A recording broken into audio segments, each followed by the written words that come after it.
अभी उपस्थित है। ज्यादा समय नहीं लूंगा, बस इतना बताऊंगा कि यूपी का एक इलाका है बदायूं, एक जिला है बदायूं, जहां पर दो भाइयों ने साजिद और दूसरे का नाम एक और है, मैं कोई याद नहीं आ रहा है, जावेद, जिन्होंने जो उनको भाई कहते थे। बेसिकली स्टोरी यह है कि वो नाई की दुकान पे काम करते थे। नॉर्मली यहाँ भी होंगे, हम लोग जाते हैं बाल कटवाते हैं, उनको भाई बोलते हैं। लेकिन ना जाने उनके मन में ऐसी क्या दुश्मनी थी, क्या ऐसा पड़ रहा था, उनके माँ बाप तक को यह अंदाजा नहीं था कि वो घर पर आएंगे, उस तरह चाकू से उनके दोनों बच्चों का जो है गला रेत देंगे, किसी का गला अलग कर देंगे, उनको जान से मार देंगे और उसके बाद भाग जाएंगे। तो ये रूह कबा देने वाली जो घटना सामने आई, ये बहुत झकझोर देने वाली थी। मेरे ख्याल से आप लोगों ने वीडियो या फोटो वायरल होते हुए नहीं देखा। अगर देखा होगा तो बहुत गंदी तरह से, क्योंकि सर काटने के बाद अगर वो सर लेकर कोई भाग रहा है तो वो बहुत कपा देने वाली बात है, सोचने में भी डर लगता है। तो बस इतना कहना चाहूंगा कि इस विषय को ध्यान में रखते हुए कि कोई अननोन व्यक्ति, कोई अनजान व्यक्ति जिसको आप घर में या कोई कुछ भी अगर गली में आ रहा है, नहीं आ रहा है, तो आप एक्टिविटी को थोड़ा सा उसको नोटिस कीजिए कि क्यों आ रहा है बार बार। क्योंकि सब्जी बेचने वाला दिन में एक बार आएगा, 2 बार आएगा, इससे ज्यादा नहीं आएगा। रेगुलर आ रहा है, कुछ ना कुछ रीजन हो सकता है। ऐसा नहीं कह रहा कि सब पर शंका कीजिए, लेकिन शंका इतनी कीजिए कि आपका बुरा ना हो पाए, अहित ना हो पाए। तो इस चीज को हमेशा ध्यान रखिएगा, क्योंकि हम लोग क्या है आज भाईचारे में ज्यादा जा रहे हैं। तो ऐसा कोई शब्द है नहीं बेसिकली उनकी डिक्शनरी में, या हमारी डिक्शनरी में है, तो और हम ही लोग काटे जाते हैं।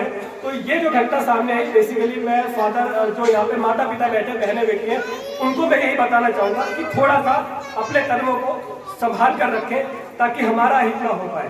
क्योंकि आज योगी सरकार ने भले एनकाउंटर कर दिया, भले 24 घंटे के अंदर मार दिया, लेकिन जो मासूम बच्चे जिसकी माँ का आज रोकर बुरा हाल है, उसको होश ही नहीं है कि हुआ क्या है।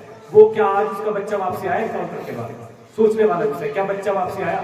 आज उन्हीं का छोटा भाई जो बच गया था, वो उस व्यक्ति को देखकर जिसने हत्या किया उसको भी आज भैया बोल रहा है। क्या उस बच्चे को समझ है जिसने मेरे भाई के साथ कैसा जघन्य कृत्य कर दिया है?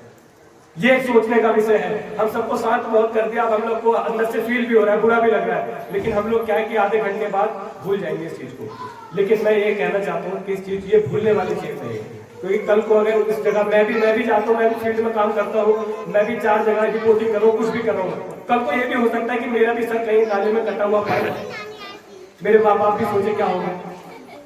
तो मैं भी एक्टिविटी देख के चलता हूँ कि मेरे साथ सामने वाले क्षेत्र में क्या हो रहा है। तो बस इतना है, ज्यादा कुछ नहीं करना, सजगता रखनी है, बस कुछ नहीं करना, मार धाड़ कुछ नहीं करना। कोई आ रहा है, नॉन आ रहा है, घर में मत आने दो, बच्चों को थोड़ा संभाल के रखो। ये रात रखो, दोस्ती किससे हो रही है? क्योंकि मुस्लिमों से ज्यादा दोस्ती है, खुले स्तर पर बोलता हूँ, आजकल नहीं होनी चाहिए। अगर हो भी तो सिर्फ जहां तक लिमिट है उतनी सीमित हो, बस ज्यादा नहीं। ज्यादा होगा तो ऐसा अंजाम देखने को मिल सकता है, और ऐसा अंजाम ना देखने को मिले तो ये चीज हमें समझ के चले। बस यही अनुरोध करूंगा कि जितनी भी गतिविधियां उसको ध्यान में रखें। और समय ज्यादा हो रहा है, इसको समाप्त करते हैं। कल होली का त्योहार है, अच्छे से मनाते हैं, लेकिन सारी चीजों को ध्यान में रखते। कल होली है, इस दिन भी कृत्य बहुत ज्यादा होते हैं। होली भी संभल कर खेले आप लोग, क्योंकि कहीं कोई भी आपके सर पे, मुंह पे भी कुछ लपेट जाएगा, आपको समझ ही नहीं आएगा क्या हो जाएगा। क्योंकि कल होली है, परसों होली है, कल तो मैंने परसों होली है, और अगले दिन आप हॉस्पिटल में देखना कितनी घटनाएं आपको देखने को मिलेंगी पूरे देश भर में। होली को संभल के खेलना है, और त्योहार मनाने ऐसा नहीं हमारा देश हम डर के नहीं मनाएंगे, हम खुले तौर पे मनाएंगे और खुशी से मनाएंगे, लेकिन समझ कर मनाएंगे। बस इतना ही कहना चाहूंगा, और अब आपकी शुरू करते हैं। भगवान